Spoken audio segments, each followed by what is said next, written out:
Hey guys, welcome back to dirtbiketest.com. I'm Ryan Nitson, and today we're out here at Milestone MX riding the 2020 YZ250F. So Yamaha really stepped their game up in 2014 when they turned the motor around on the YZ250F, and since then it's been one of our favorite bikes in the class.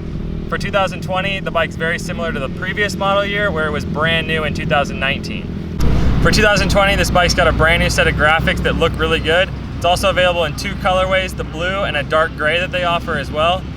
The bike also for 2020 has a cool airbox modification that keeps the air filter more in place at high RPMs, which is an issue they said they had last year. So they fixed that for the 2020 model, and we're gonna go test this thing out, see how it feels on the track.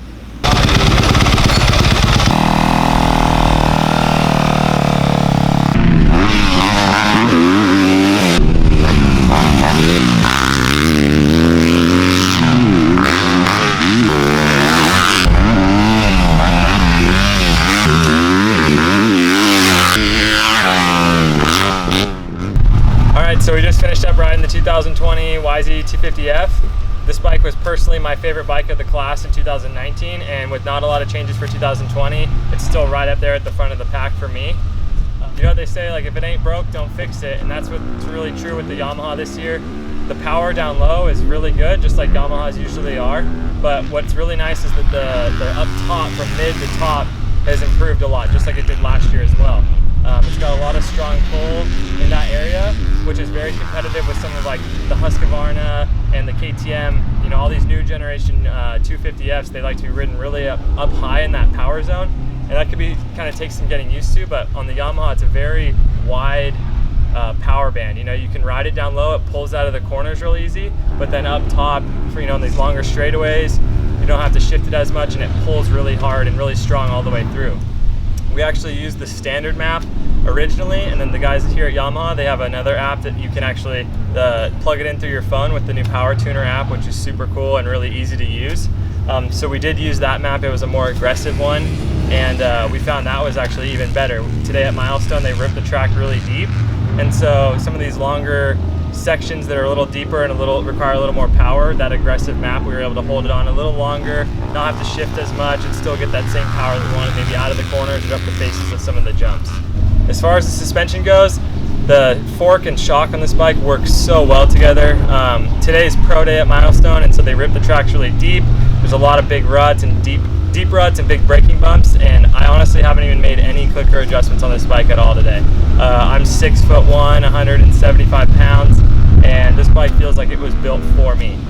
Diving into some of those ruts, you know, the suspension feels very progressive, so it's nice and soft on top to get through some of that chatter, but then in some of those deep braking bumps where you're really pushing in or really sitting into that rut, it provides a really comfortable and confidence-inspiring ride.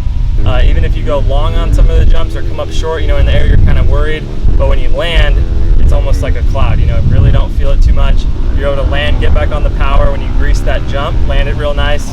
The bike feels really planted and firm. In the rider cockpit area, that was one of my favorite parts of this bike.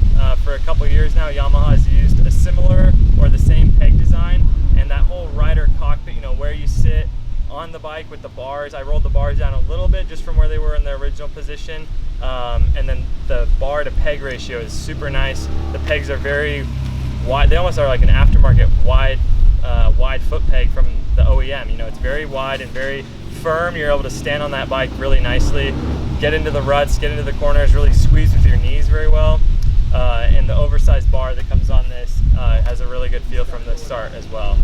For 2020, the Yamaha YZ250F is one of the best bikes in the class just from the start. For me personally, I feel like I could go race this thing tomorrow, just make a couple bar adjustments, roll them down for me.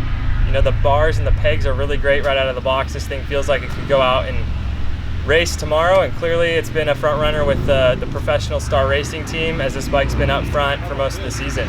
So stay tuned for some more riding for us, and we'll catch you guys at the track.